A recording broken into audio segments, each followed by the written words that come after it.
What's up, guys? It's Coach Gaglione here, and this is another edition of the Powerlifting for the People podcast. Excuse me. Recording this on Memorial Day, so I appreciate. Got Stephen Teeters on the line today. How you doing? I'm good, John. It's good to be here. Yeah. So Stephen's been somebody I've worked with for some meets on and off. I guess for the past like 2 years or so. He's really picked up a lot of stuff. He's definitely I feel like. Besides some of his accomplishments on the platform and in the gym, I feel like he's also taken a lot of the stuff and also applied this to his life. So we got I'm really excited for the call today. I think you guys can get a lot out of it. So really quick, just real brief, and then we'll kind of go back to the present. Who are you? Where are you from? What do you got going on like right now for the people that are listening that maybe have not heard about you in the past? So I am in State College, Pennsylvania. My name's Stephen Teeters. At the moment, I am personal training and kind of a health coach in my area. I've been lifting since I was 16 at 100 pounds, and as far with you, I think is an 1825 at 210. And that's sort of where we left off last December. But in the meantime, I'm moving to Dallas, Texas, and trying to get life moving in the positive direction. Yeah, excited. It'd be a little bit different than State College. It's funny, but anyway, So I want to definitely talk about the progression of like lifting and how that's kind of weaved in and out of your life and things like that. Because I know when we first met, and we'll start a little bit further back. I know when we first met, it was definitely like I felt like it was a turning point. It was a critical time for you, both not just in lifting but just mentally. We'll talk about that. So I want to rewind and then we'll kind of jump back to that point. We want to hear about like how you started lifting. Did you play sports? What were you doing in college? What got you involved with the barbell, and how did that all get started? So I have a really strange start to my lifting. I was 16 years old. I weighed literally 98 pounds. And my friend signed me up for a lead role in a musical. Nice. I ended up getting the lead role, which I was quite surprised about and realized, oh shit, I'm 100 pounds and I have to be shirtless in front of like God knows how many people, and I look like Skeletor. So that was where it started. I was like, I guess I got to get bigger. And from there, in the next 3 months, I gained like 40 pounds. And just got completely hooked on the barbell. And like it took until my first break was in Penn State. I went there as a kinesiology major, was taking OChem, and it was kicking my ass. So that was the first time that lifting kind of went on hold. It just took the back burner even through like collegiate nationals and the USAPL. I kind of stumbled into there too. And then how did you get involved with the Powerlifting Club? And I know that from what I've seen, because I've only been to collegiate nationals once, just because we had one of our girls do it, and then I was working with some collegiate powerlifters.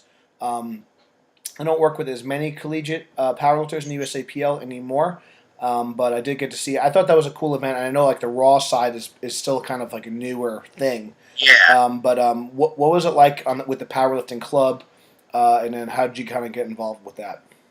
So, sort of like everything else in my life, I stumbled into the Powerlifting Club. Is this kind of like, hey, you lift weights, do you want to, like, something like that kind of thing? Or? Oh, like, even more than that. I had bro lifted for like 6 years at this point.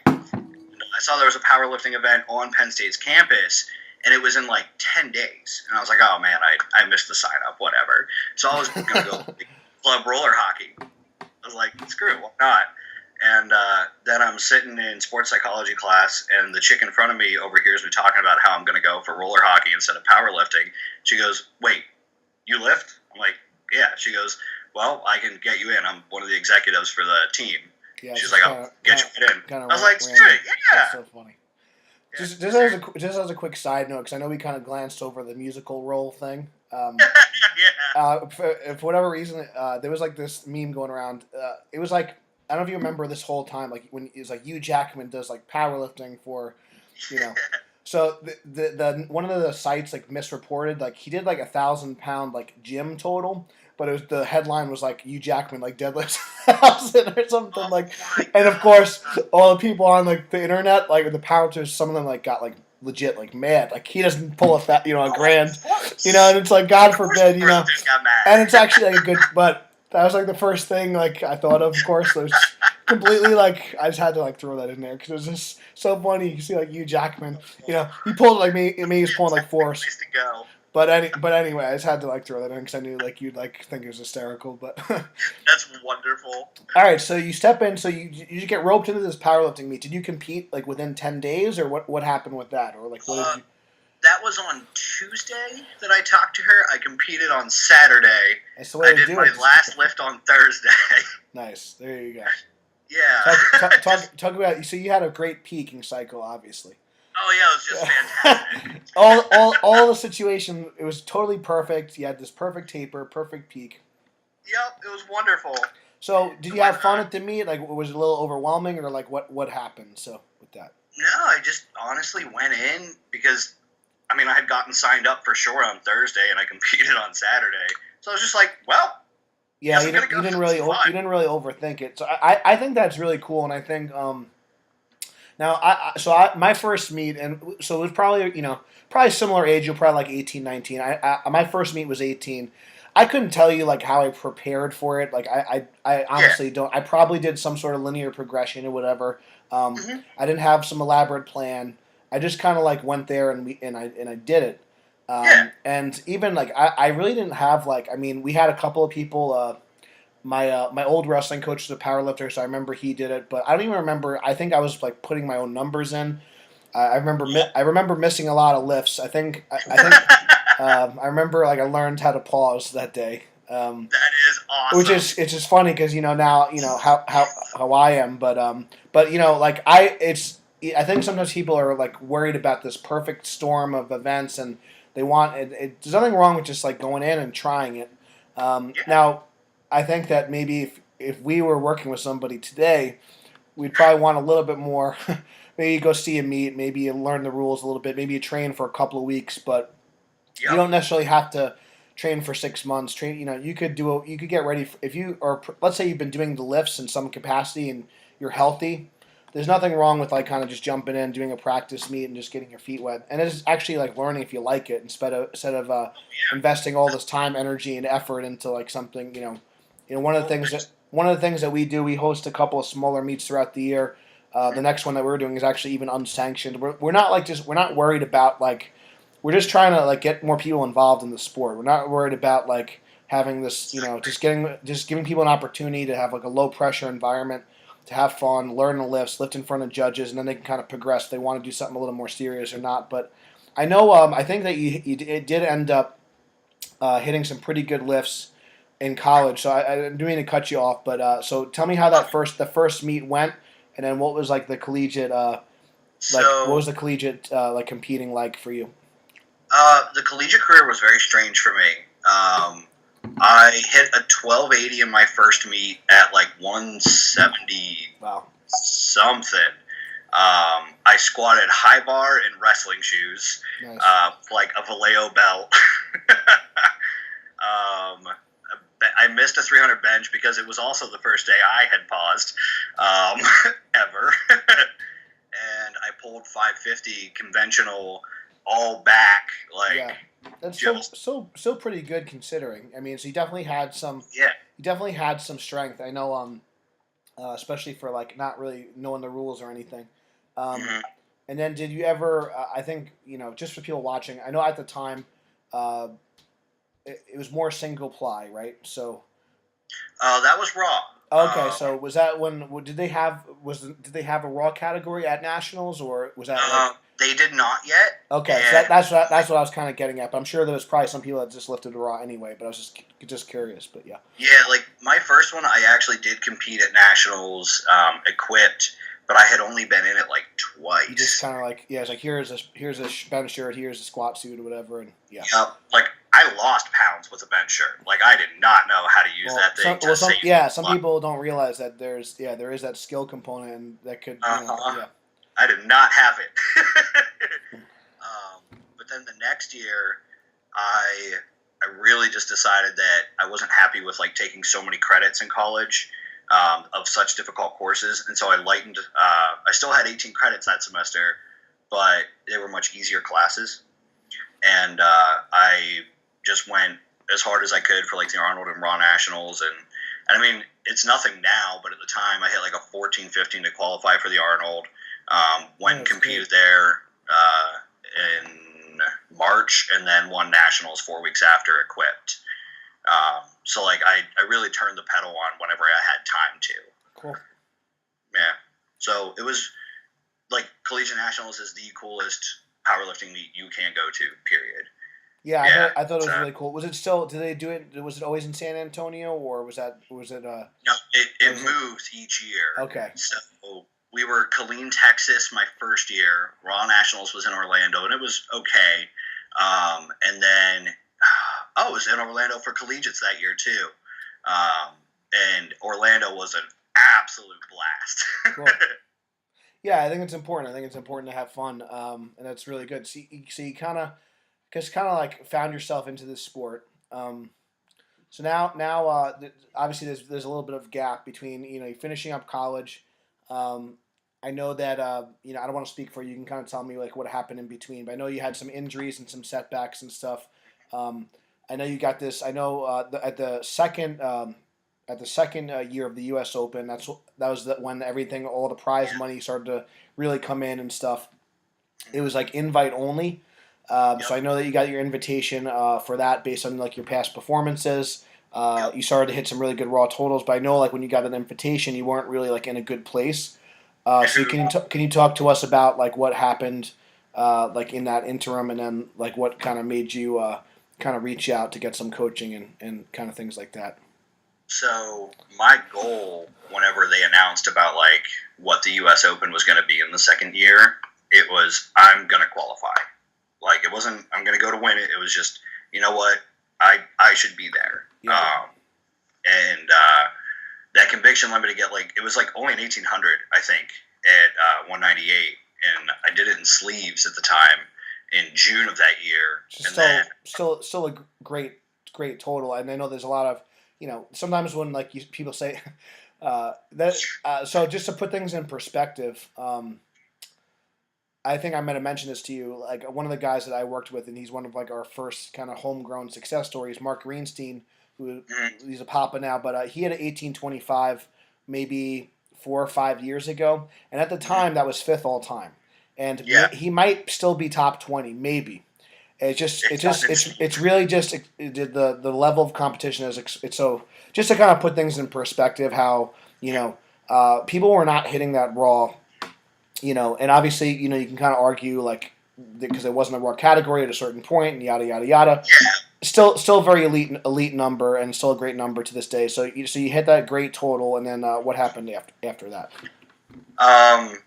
So after the 1800, I had a slew of injuries that just caught up with me. I had torn my adductor after hitting my 1700 the year before. I tore my rotator cuff, both partials, thank God. Yeah. In my left side, and like could not bench well at all. And then my hips were shifting again in December, and I was literally about to just throw in the towel on lifting, period. And it's even my career. So like, I was ready to just say, screw this, I'm out. And that's when I got a hold of you. Yeah, so I know it was like, I remember at that point, I know you weren't even really able to squat or deadlift without any pain. So what made you, I guess, like kind of, I don't know, like what was kind of going through your head at that time? And I don't know if you remember, because I can kind of recall like some of like at least the message that we had, but I tried to make sure that like, what I tried to get in Steven's head when we had that initial phone call was like, hey, we're just going to get you as good as we can, and we're going to get you ready to compete. And whether that's a PR or not, we're just going to make sure that you're able to kind of continue. And we're kind of focused more on the long haul. I think I tried to drill that into you like early on. It's something I try to drill into people earlier on. But anyway, yeah. So can you maybe tell us like what was kind of going through your head the first couple of weeks, and maybe if there was like a breakthrough moment. Maybe it was even like I know you kind of visited us in January. Like I know like Larry and like Gina, and we had this whole like crew kind of come in. But yeah, January was pretty good because oh wow, actually that was the breakthrough. The weekend before the Powerlifting for the People seminar that year was the day that I was doing safety squat bar, and my hips hurt so bad that I was like, I'm gonna go to the ER. Like this is ridiculous. I'm done with this. Yeah. And I was like, you know what? I told John, like, I have this seminar. You know what? I'm gonna go up, and we changed everything about my mechanics. We tweaked a lot of different things. We really focused on really getting your body moving the way it should, and also what I try to what I try to explain to people too is that like sometimes you have to kind of change your strategy and your movement like based on how you're feeling, based on what's going on. Especially when you're younger, you can kind of get away with a lot of stuff. And you don't realize like when you start to have wear and tear on your hips or wear and tear on your knees and elbows and stuff, those things will catch up into you, and then you have to like realize that you need to start like actually using your muscles to control yourself, use your stabilizers, really activate things, and not just kind of use momentum to kind of push yourself. So, what are some things like? Was there something that you felt really clicked? I don't know if it was like maybe some of the breathing stuff, some of the warm ups, or that really kind of helped. Like the breathing above everything else, yeah. like. And I didn't really understand everything when I first came up 2 years ago. Like, we go over the big three, like breathing, bracing, bending the bar. And the breathing and bracing only kind of made sense. Getting my pelvis under me didn't quite get there. Yeah, but it was enough of a change that it didn't hurt. Yeah, which is huge. Yeah. Yeah, like that's when everything started to change for me. Because when you're in pain, you don't want to do it. Like you really don't. People say that you're going to go through pain. You hit a point, and that was when it all just finally came in. Particularly the feet and the breathing. And if you can do that, you'll go pain free. Yeah. And that was what changed everything for me. Yeah, I think for those of you listening, if you are struggling and maybe you're kind of not understanding the bracing concept, not understanding, we have a lot of stuff on our YouTube. But I think like what Steven said too, like really getting this like hands-on work is like great. You can watch somebody kind of do some of this stuff, and you could kind of watch. You could go on the YouTube and you could be behind the screen, but actually having someone get their hands on you so you could actually feel it. Have someone watch your mechanics. There's even stuff like because we were still doing video review at the time, but there's stuff that you could see in person that you can't always catch on a video.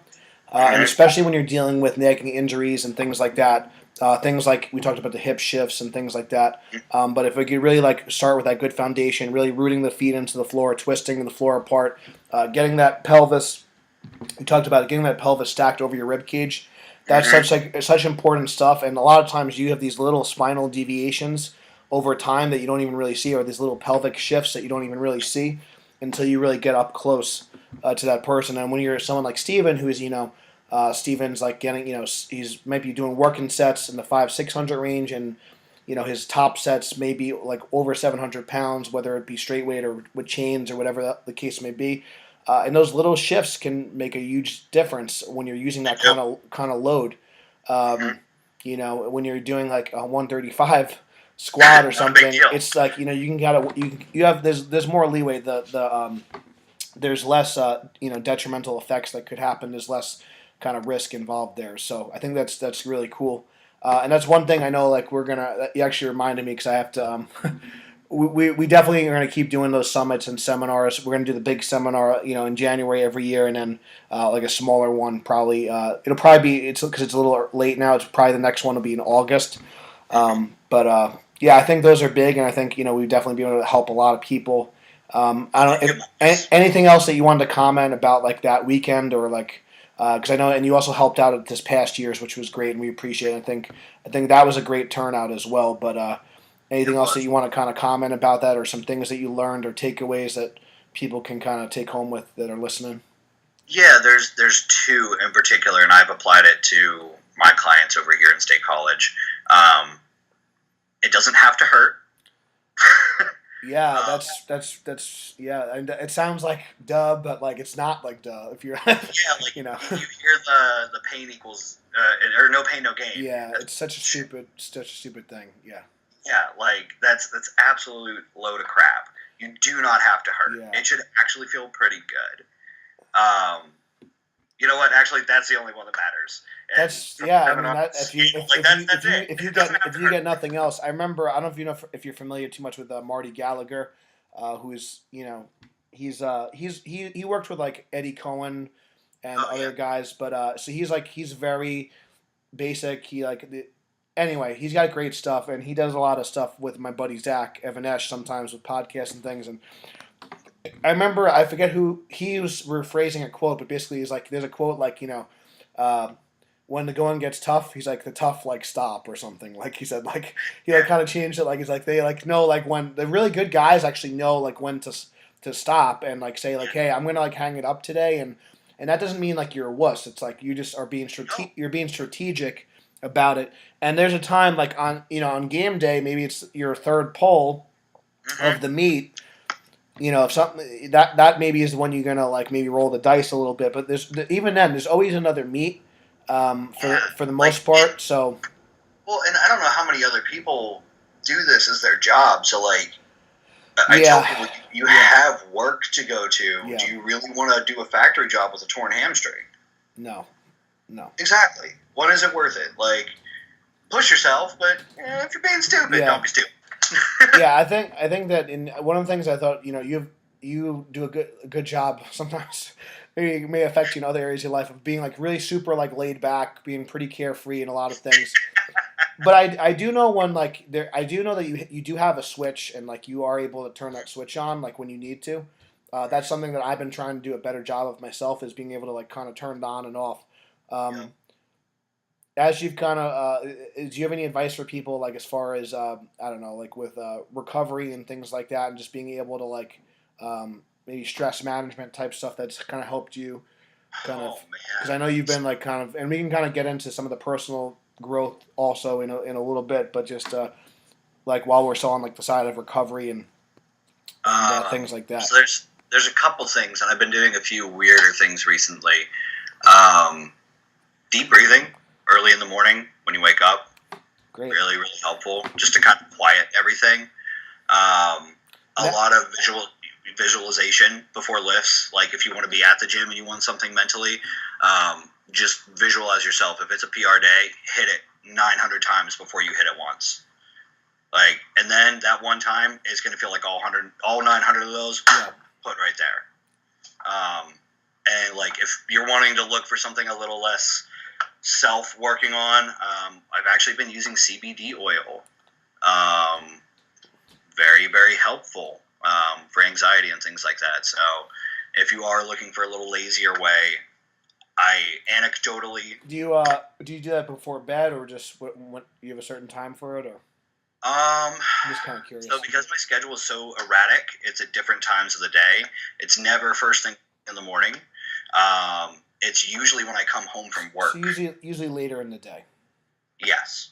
Okay, Yep. cool. Yeah, I'm just curious. I've been kind of getting a little bit more interested in stuff with some of that stuff. So it's just kind of I don't it's still kind of early for me to comment on it. So Yeah. but I just like to get people's opinion on it, and I think also just having some sort of ritual when you get up and maybe a ritual before you go to sleep. These are Yep. things I can be better with. Massive. But I know we talked about, and this is stuff we kind of preach. But I think the breathing stuff, whether it's like a box breathing, you guys could like research that and having some sort of ritual just to kind of, like you said, just kind of get out all the noise. Now it's time. Yep. And then it's like, okay, now I'm like ready to start my day. So, Yep. little things like whatever it is, you get in these little rituals, and then kind of it trains your body to be in your mind to be ready for like the task at hand or to start the day, whatever itself. And if you kind of so I think routines and little rituals like that can be very important, whether it's pre-morning, pre-lift, before you go to sleep, all that kind of stuff. So cool. Mm-hmm. Okay, cool. I didn't know if I lost you. Okay, so we're Almost. It like stalled for a second. a little freeze. Cool. Yeah, so I wanted to also kind of talk about, you know, we like we didn't have like the best meet at the U.S. Open. There was some, maybe some and there was some judging discrepancies this year too. So that has not that has not changed. But nothing new. But and sometimes you win some, you lose some. I always talk about, especially with the case of squat depth. it's like an umpire, and the umpire is going to have a different strike zone. Hmm. What's frustrating is when the strike zone is different for the lifter, Yep. and things Yep. like that. But again, that's kind of out of your control. But you had a great prep going into that, and I know uh, you took a little time off, and then we did that meet I guess in December, Yep. and you had a great meet. It was not a perfect meet by any means, but you hit a PR total. You hit a really big squat, which I was really proud of. Um, Maybe just talk to us about like as far as um, maybe why you've taken some time off training. I know you, and you can kind of get into some of the personal endeavors you're kind of growing, and then like how powerlifting is like kind of been phased in and out of your life, and kind of what you're doing with training now. Because I think it's important for people to hear that maybe you don't need to necessarily like do 3-4 meets a year. Maybe you don't need to be so crazy strict on your plan all the time. Doesn't mean like you're not exercising and things like that. But so maybe talk to us about that a little bit, and then we can kind of flow into how you're balancing like the lifting and like the personal stuff that's going on in your life right now. So, there were a lot of things in there. Yeah, I Um, know. So we could spend a little bit more time in this, but I think it's important for kind of people to hear like kind of the mindset behind, because you've been able to achieve, in my opinion, a lot of success, but you're mhm. not. It's not like you're not one of those guys that's always like after this meet. It's like you're not always on. You don't always have something else planned like right away, and I think that's okay. So I just kind of want to talk about like maybe the mindset behind that, and also how you're balancing everything. So, I will admit right off the bat that mindset is pretty difficult because goal setting is very ambiguous. Yeah, And I sure. think goal setting is massive if you want to hit any kind of total. So my my life has kind of dictated things the last like 2 years as I've kind of gone through an ebb and flow of developing a personal training business in state college, actually, and building a very large network that it became the only thing that I could really do for a while. And so my lifting had to hit the back burner because that is what is best for my life and for my wife's life as well. And so that's where you kind of have to learn that, you know what, maybe the meet isn't going to happen in the next 12 months. But I need to make sure that once, twice, 3 times a week, I am in there and I'm at least using my body, making myself happy, and using lifting to augment my life. And that's kind of how powerlifting phases in and out. Is maybe right now the huge competition isn't the thing, and I'll take my time and enjoy my time with XYZ. And at other times, you know what, it's time for the U.S. Open, and we're going to get shit done and go move heavy things. So it's a lot of being flexible and not stuck into one creed or one belief that this is what I have to do right now, or else everything else ends. It's very dynamic, and you have to allow it to be. Otherwise, the journey might get pretty stale. So. How do you kind of like figure out like what your priorities are, and how do you figure out like are you pretty like go with the flow kind of person, or do you have one kind of thing in mind like for a period of time, and then like how do you? Because I know for me like my some of my bigger right now, obviously for people listening, if you've been following along with me, my big thing right now is I've been kind of taking a step back and really focus on my health first. Mm-hmm. So a lot of my goals and stuff are written down, and I have those things kind of at the forefront. So Mm-hmm. my eating, my sleep, and other things like I'm putting that a little bit ahead right now. When I first started my business, that's when I was my heaviest, and I had to kind of put the business first a little bit. Not to say like, and I probably could have had a better balance, but how do you kind of figure out like what your priorities are, and how do you kind of what's your mindset with that? Um, Figuring out your priorities is a lot of listening to your life, I think. And I know that sounds like some ridiculous statement, but you kind of have to be in tune to what is necessary right now. And I don't think that there's any one creed that allows you to make that decision or me to make that Yeah. decision. But, like, I don't know, you just constantly have to be aware of what's number one in your Yeah, and life. I feel like you get some clues along the way. One thing that I think it's really simple, but Mark Bell says this a lot. Like you ask yourself, like, how does this help? How does this hurt? It's like two really simple questions you could ask yourself. So like, how does this help? How does this hurt? Do it like is doing a powerlifting meet the next 12 weeks going to be when I'm moving to Dallas, Texas in 2 weeks? exactly. gonna be like how does this help? How does this hurt? Like, or can I wait and I could still like powerlifting could still be in my life, Hmm. but maybe like at a lower capacity, and I could focus on moving. I could focus on the next job lineup or whatever the case may be. There's gonna be other things. So I think like just asking yourself like simple questions like that, pros and Hmm. cons list, whatever. For those of you watching, like it sounds really simple, but like just put it on paper, get out of your brain. And ask yourself these questions because I think sometimes we get in our own head and we don't actually, you have obviously a great wife and partner to maybe bounce some ideas, and maybe I think she probably keeps you in check Yes, she sometimes. does. Where she makes sure you don't forget any. She's gonna make sure you don't forget your belongings when you guys move and all that. Like So literally all of the simple things, she keeps me alive. yeah, and I'm sure that support system helps too. And we could definitely, so I want to talk about you know the priorities. So right now you're really working on your personal life, your personal development, uh, your career, whatever you want to call it. Tell us about how that's been going, and maybe if you've kind of learned anything from training and powerlifting, and how you've applied that to what you're doing with your clients, what you're doing in life, like right now. Yeah. So there's some really good stuff with that because that has been the focus for the last like 6 months since I started building the business here in State College and more online clientele. Um, it's really, man, sorry, just like there's so much that's happened in the past 6 months. It's great. So just what's like the first thing that maybe like pops in your head as far as like how, what So, you've kind of like learned and how you've like applied some of the things that you've learned with your own training to the business. so the biggest thing was what I had already stated earlier was that it doesn't have to hurt. And I've taken that approach to my clientele, and it's exploded. Because Yeah, frankly, not so rigid when you're working with people. It's like we have to like, we got a barbell free squat today or whatever. Just like, yep, yeah, that's big. it's massive. I'll just If throw your T-band hurts, let's go get it a little loose. Yeah, Like let's listen to what your body's telling us. so Joe DeFranco, if you guys aren't familiar, he's another great listen to. He says, write your workout plans in pencil, not pen. Just Yes. another great. So I think maybe if you want to kind of, so I think not being so rigid and like being able to like adjust on the fly, I think that really marks a great coach. Like you don't have to be so like prideful, like no, this is the plan and like that's it. Like go, and part of that I think it helps when you need to have open communication with the people you're working with. But I think Yes. that really goes with life too. Like sometimes like you're gonna write out this like great plan, and all these action steps, and sometimes like something happens, and you Mhm. have to adjust on the fly, and that's like Yep. life. So very cool. So I think that's a big takeaway. Any other kind of things that you're kind of learning along the way as you're work? I know that you kind of mentioned to me off air that you Mhm. feel like you're starting to become a better lifter just by teaching because you have to actually understand and be able to express. So maybe you could Yep. talk about that a little bit.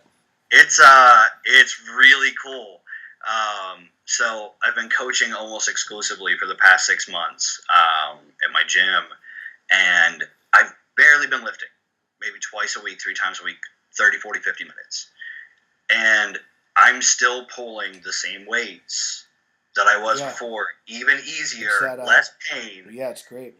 Yeah, it's the wildest thing, but it's from just drilling technical proficiency.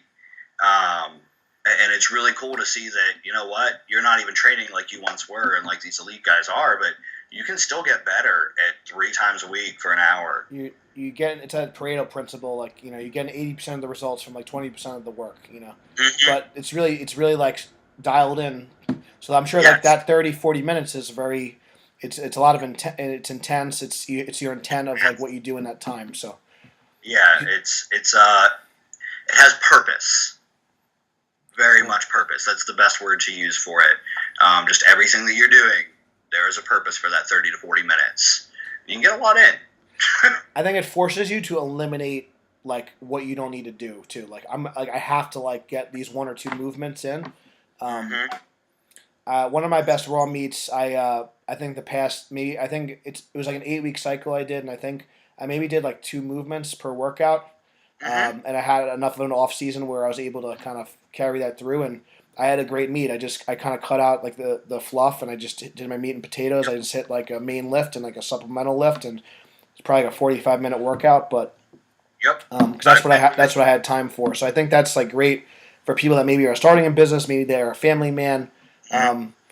There Any are big change. there Any are big there are change. there are other options, and you don't necessarily need to like put 2-3 hours a session. And yes, are the accessories important, and does all this volume and frequency, can it help? Can it have a place?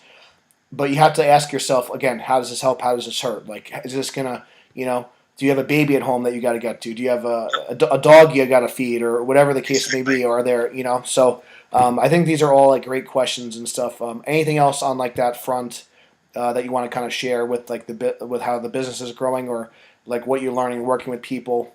Yeah, like one big overarching concept is that you only have 100%. And no one truly objectively looks at that. They're like, I gave this like 80% today. No, you only have 100% for your day. How are you using How are you that? dividing that up? Yep. Yes, and you have to remember that like your wife, your kids, your if you're a student, your finals, Yeah. they're gonna take up 70%. You still have to cook, eat, go to the bathroom, shower, and be a human. Like, where do you really think that you're going to get beneficial training? And if you are, make it have purpose. Yeah. So you can't pull imaginary percentages. Yeah. You just can't. I think making certain things automatic. Yes. I know like some people talk about like certain businessmen, they have like 5 of the same T-shirt, 5 of the same pants. Like, it's yeah. Exactly what I do. Yeah, but I mean, it sounds silly, but I mean that's something I'm like kind of looking into more. Like obviously, but it's just the less decisions you need to make, the more energy, and like you said in your language, the more percent, the more of like that energy bar you have to spend on other things. It's Like huge. for me, like if we open my fridge right now, like my meals are all done for the week. It's not Yep. something I'm thinking about. It's done. I know, like you have so I think all these things are big, and the less like the less friction, the less like barrier of entry, like the less energy we need to have to break inertia to kind of get started. It's Mm-hmm. just going to make us more successful. I think that's really cool. Cool. So we're kind of rolling here. I want to just hit up a couple of more points, and then we can kind of close out. But a lot of good stuff here. I kind of figured. I don't know again if you want to. I think it's worth mentioning because I think you and your wife Lexi, for those people, have a great dynamic. I think you guys are really have great support for each other. So maybe if you want to just talk about like how maybe that relationship has helped you in your Cool. lifting, in your. I think that's just for people. I don't think it's talked about always a lot on some, especially on some of these lifting podcasts. But I think it's important because I'm sure we've all heard of those couples like that maybe argue like, oh, why are you at the gym so much or whatever the case may be. So maybe you can kind of talk about having that support system and how that helps you. Um, So when I did the U.S. Open, she was the only reason I was able to do it. I was working 40 hours a week as the assistant GM here at the gym, and 40 hours a week as a CNA, getting my certification. And I was still training. And guess what? Somebody has to pick up the slack yeah, because I was tapped out. yeah. And she's the only reason I made it to California. She got the plane ticket. She got the hotel. I literally worked up until I think we flew out Wednesday or something, and that night before I worked my last shift before the meet. So like, I literally could not have competed without her. Like cooking, keeping me sane, but she also keeps me in check. So, and I do this for her as well, where you know what, if we don't have that time to go to the gym, be like, hey, you do still have this real life thing to do. And so it's not just pushing ourselves there, it's pushing ourselves everywhere. And you said the big word, it's communication. As long as you're communicating with your partner, you will have the dynamic that we are like honestly blessed to have every single time. But it's just pure, open, raw communication, and that gets you pretty much any compromise that you could need from one another to move like forward. So yeah, she's my rock. Awesome. Yeah, I think sometimes, and again, a lot of people are going to be listening to this on social media and stuff, but sometimes people like have a hard time communicating in person, have a hard time communicating face to face. So I think it is worth mentioning, and I think that I know it's something that I kind of struggle with. I was definitely more of a shy, kind of reserved kid. I know again, some people who have seen me speak and stuff, they may think like that's kind of crazy or like what I do, but it's like anything else. The more you practice it, the more you do it. You're gonna make mistakes, but so practicing open communication, practicing all these things, just like kind of speaking from the heart sounds like cliche, but I think It's real. I think it's real. I think it's really good stuff, and I think it's very helpful. And I think we all struggle with stuff. None of us are perfect. We all have our faults, and we all make mistakes. So I think if we can kind of all come together more and help each other out more and communicate with each other more when we need help, I think that's big. It's like okay to ask for help. Mm-hmm. Cool, man. It's massive. Yeah, there's a lot of avenues that could go into there, but yeah, communication is absolutely just massive. It makes or breaks the whole thing. So cool, man. Well, I love talking to you. Maybe we'll have to do a part 2 to kind of keep going, but I don't want to take up too much of your time. I know you're moving soon, and that's really excited. But yeah, like I said, I know I've said it to you many times, but like I'm really proud of you. It's great to see. For me, I get like as much or more. Like it's great to see you on the platform and hit some big numbers, but it's even more like great to see you like progress, like just as a human being. That's I know it sounds silly, but that's really, no, really, I really, get it. It's really, why I'm doing it now. yeah. I mean, like I said, I think and it's cool, and it's like I said, it's cool to see you. Like I said, see like for me, if I could like impact someone to the fact that they are starting to work with other people, and then I'm sure like some of the stuff that I've taught you starts to it's like whatever the circle of life, whatever you want to call it, but it starts like we start to get our hand in all these different people, and we start to impact so many more lives that way. Yep. So with that being said, definitely if you guys like this podcast, please share it, please rate it, against all that. But really quick, where can people find you? Maybe someone is from State College or whatever, or maybe and you said you're moving to Dallas, so maybe if someone wants to connect with you, maybe they're in the Texas area and they can kind of connect with you as well. Where can they follow you? Where can they find out more about your stuff? So there's about to be a bunch of stuff coming up in the next few weeks on Instagram. I'm actually in the process of building a website for people to get a hold of me. So making a business page and stuff. Cool. That's cool. Mm-hmm. Exactly. Yeah, there will be a lot of information released here in the next 2 weeks as I wrap things up here in State College. So I'm excited to share that part of my life as well coming up. So that'll be you'll probably be in Texas by the time this airs. So definitely, if you want to just maybe throw out your Instagram handle, and they can kind of start to follow the other stuff once you put that out. Good man. It's Teeters TEETERS 93 kg, my old USAPL weight class. You can find me on there, and there's going to be a lot more posts coming up. So, all right, we'll definitely give Steven a follow. Like I said, I mean, we didn't even really talk about your iron cred and stuff, but over 1,800 pound total, like weighing in as basically just like around 200 pounds body weight, really elite total. But like I said, great human as well, and I'm looking forward to hear more about you. Maybe I'll have to take one of my vacations in Texas one of these. Come on down, brother. It's I've only I didn't get to enjoy. I was kind of sick. Really quick story, and then we could probably close out, and I could tell you. But when I went from collegiate nationals, I flew from collegiate nationals to the U.S. Open that year, and it was a little wild. It was kind of. I'm pretty sure that because I think that was around the same time, but anyway, so I didn't get to enjoy Texas too much. But we'll have to see the sites. I'll definitely check out. I'm enjoying it, my man. Anyway, get like a nice piece of steak or something, or I don't know. Oh yes. All right, I'm sure people have tuned out at this point, but if you're still listening, if you got past the Hugh Jackman reference, if you got past the interview, That's what you signed up for. 1,000-pound deadlifts right there. So if you guys enjoyed the interview, please share it. Please rate us 5 stars on iTunes. Helps other people find us. Thank you guys so much for watching, and we'll see you next time.